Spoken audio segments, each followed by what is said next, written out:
Assalamu alaikum and good morning students.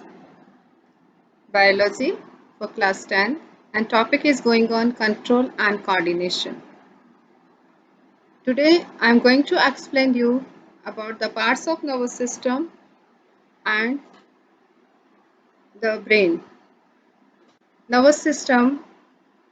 Human nervous system is divided into the three main categories. First one is central nervous system, then peripheral nervous system and then autonomic nervous system. In my previous class, I explained you about only two, central and peripheral. Students, in further classes, you will study about the autonomic. So just for your information, I am explaining you that autonomic nervous system, that is ANS. So human nervous system divided into central nervous system, which is also known as CNS, then peripheral nervous system called PNS, and autonomic nervous system, it is called ANS. Now, the parts of central nervous system. CNS is divided into the two main or consists of two main organs, brain and spinal cord. And peripheral nervous system consists of the different nerves and divided into the two categories. First one is cranial nerves and second one is spinal nerves. Cranial nerves, the nerves which arise from the brain, and spinal nerves which arise from the spinal cord. Autonomic nervous system, which is also known as ANS, it is divided into two categories, sympathetic nervous system and parasympathetic nervous system. Now the brain. Brain, it is the most important organ of the body and it is highly complex organ as it controls all the activities of the different other organs of the body. Means all the organs present in the body, it is the function of the organs are controlled by the brain. So it's a very complex organ and it is composed of the nervous tissue. It is made up of millions of nerves. The main function of the brain is to control and coordinate the actions and reaction, and it also allows us to think and feel.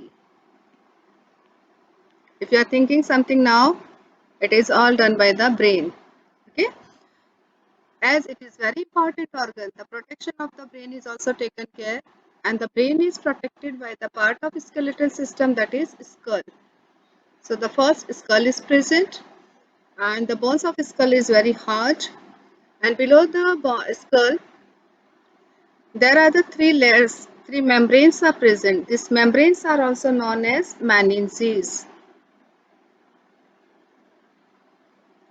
Meninges, these three layers you can see here. And between these three layers, you can see the gap is there. In this gap, there is a fluid is present. This fluid is known as cerebrospinal fluid. Okay. So the skull means the bone of skull is protecting the brain. It is called cranium, meninges, and cerebrospinal fluid. This all together doing the same function, and that is the protection of the brain from the mechanical shocks. Now the brain. The brain is divided into the three main parts: forebrain, midbrain, and hindbrain. Forebrain, you can see it is the largest part of the brain. Okay, hindbrain, which is the uh, lowest part, and it is connected to the spinal cord. And midbrain is present between the forebrain and hindbrain. You can see here. This is the midbrain. So brain is divided into the three parts: forebrain, midbrain, and hindbrain. Now the parts of forebrain. Forebrain further divided into the different parts: cerebrum, olfactory lobes, and hypothalamus. Cerebrum is the this is the figure of cerebrum. It is the largest part. This is cerebrum. It is the largest part of the brain, forebrain.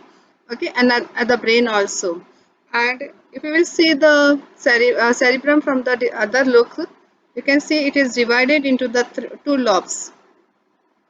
The brain is divided into the two lobes or two hemispheres, and these hemispheres means right hemisphere and left hemisphere.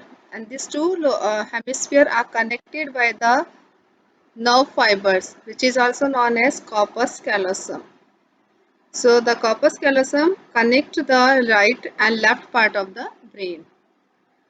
Cerebrum is the largest part of the brain and divided into the two hemispheres. Further, each hemisphere is divided into the four lobes. These are the four lobes of the brain, or you can say the cerebrum, each hemisphere. The first one is frontal lobe, parietal lobe, occipital lobe, and temporal lobe. This is frontal lobe, which is present at the front part of the brain. The main function of the frontal lobe is it helps in to take some decision. If you want to do something and you are thinking about it, the thinking process, the decision making process is done by the or controlled by the frontal lobe. Judgment, emotion, impulse control are the all function of the frontal lobe. In my previous class also I explained about this. Parietal lobe, the function is sensory perception. Sensory perception means sense organs. The presence of the sense organs at the moment is controlled by the parietal lobe. Occipital lobe, by the name only you can understand, it is controlling the vision. What you can see, it is all the data interpretation has been done by the occipital lobe, and the last one is temporal lobe, the language, the emotions, hearing, memory, it is all the function of the temporal lobe. So the cerebrum divided into the each hemisphere of the cerebrum is divided into the frontal lobe, parietal lobe, temporal lobe, and occipital lobe. These are the function has been given. Now, the function of the cerebrum, the complete cerebrum. What are the parts? Functions are there. So the cerebrum controls the voluntary or motor actions. Voluntary actions, the actions which are controlled by our will, means by thinking we can control. If you want to move your hand, or if you don't want to move your hand, you can think and you can control over it. So this is a voluntary action. But if I'm saying you that hold your breath for 5 minutes, 10 minutes, can you do this? If I'm saying you that stop your salivation, so we can't stop these all things. So these are the involuntary action. So the voluntary action which can be controlled by our will or our thinking, it is called voluntary, and the control of these all voluntary actions are done by the cerebrum. The second function is it is the site of sensory perceptions like tactile. Tactile means touch. Okay. So the touch, whatever the perception or information we are getting, it is controlled by the cerebrum. Auditory, listening for perception, and next is it is the seat of the learning and memory. Whatever I am explaining you means you are doing a learning process. Then what you will do, you will memorize this. This is all the function of the cerebrum. Understood, student? So cerebrum is the largest part of the brain, and the functions are to control the voluntary actions, tactile and auditory perception, learning, memorizing, decision making, problem solving, all are the functions of cerebrum. Now the next part is hypothalamus.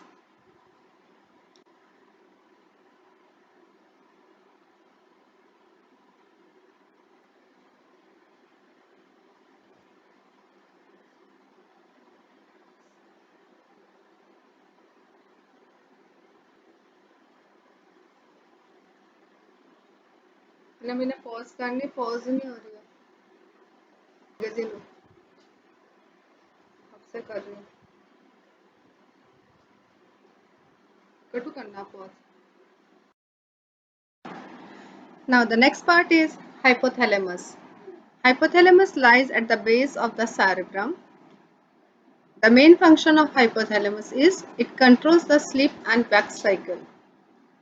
Sleep and wake cycle means what time you have to sleep, what time you are getting up, different persons are having that. Sometimes some persons are getting up at the 4 o'clock, they sleep very early. Some are having their sleeping at 12 and then getting up 10 o'clock, like that. So different persons are having the different sleep and wake cycle, and it is controlled by hypothalamus. Next function of the hypothalamus, it controls the urge of eating and drinking. Look, students, you have to, sometimes you are feeling hungry, like you have to eat something. So which part of the brain telling you that you are hungry? It is hypothalamus. Okay, and so the controls of the urge of eating and drinking. One more part of the forebrain is there, that is the olfactory lobe. Olfactory lobe controls the smell. The different smell you are getting means you can identify it's a good smell, some good delicious food smell is coming. This is all controlled by the olfactory lobe.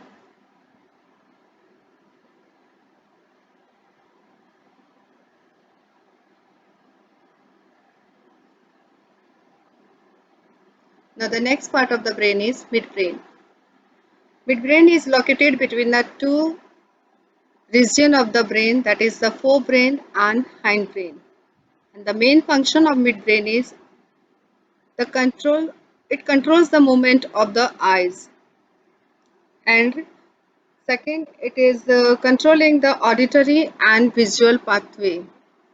And a very important function midbrain is doing, that the auditory and visual pathway, it is controlled by the midbrain. Next, hindbrain. Hindbrain, which is the, you can say, ear. This is the hindbrain, and it is like a brain stem. The main parts of the hindbrain is cerebellum, pons, and medulla oblongata. The first one is cerebellum. Cerebellum lies between the cerebrum and the back of the whole structure. Below the cerebrum, you can see here, this is cerebrum, and here the cerebellum is located. And the main function of the cerebellum is it coordinates the motor functions, and the second one, the posture and balancing. How you are standing, how you are sitting, a correct posture is maintained by the cerebrum. And the balancing, here you can see something when you are riding the bicycle, or you are holding something, or standing in a straight position, this is all controlled by the cerebrum. So the main function of the cerebellum is to maintain the posture and helps in the balancing. There is a main difference of the cerebrum and cerebellum. Cerebrum is a part of forebrain and cerebellum is a part of hindbrain. The function of cerebrum is involves in the thinking, memorizing, etc. And cerebellum function is it maintain the posture and balancing. Next part is medulla. Medulla is forming the brain stem.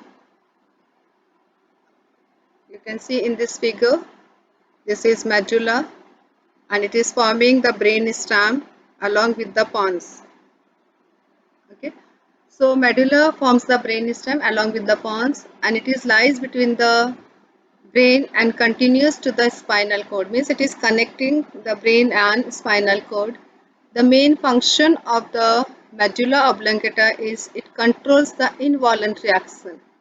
As I explained you in this class only, involuntary action which cannot be controlled by our will, means by our thinking. We cannot stop salivation. Okay, when we smell any good food, or we see any good delicious food in front of us, the salivation will start. We cannot control it by our thinking. Same thing, the vomiting, heartbeat. Can you stop your heartbeat? That is, my heart doesn't beat for 5 minutes. No, we cannot control it. So these are actions. These are involuntary actions controlled by the medulla oblongata, like the blood pressure, like the respiration. Okay. So the medulla oblongata is a part of hindbrain, and the function are It controls the involuntary actions like the blood pressure, salivation, vomiting, heartbeat, respiration, etc. etc. It can be coughing, sneezing. Next part is pons. Pons connects the forebrain to the hindbrain. You can see here. This is pons. It connects the forebrain to the hindbrain, and the main function of the pons is it regulates the breathing. Some aspects of the respirations are controlled by pons. It also involved in the control of sleep cycle. Okay. So student, today you have studied about the different parts of the brain, forebrain, midbrain and hindbrain, and their subparts and their functions. Okay. In our next class, I will teach you the spinal cord and the function. Till then, remain at home, remain safe, take care.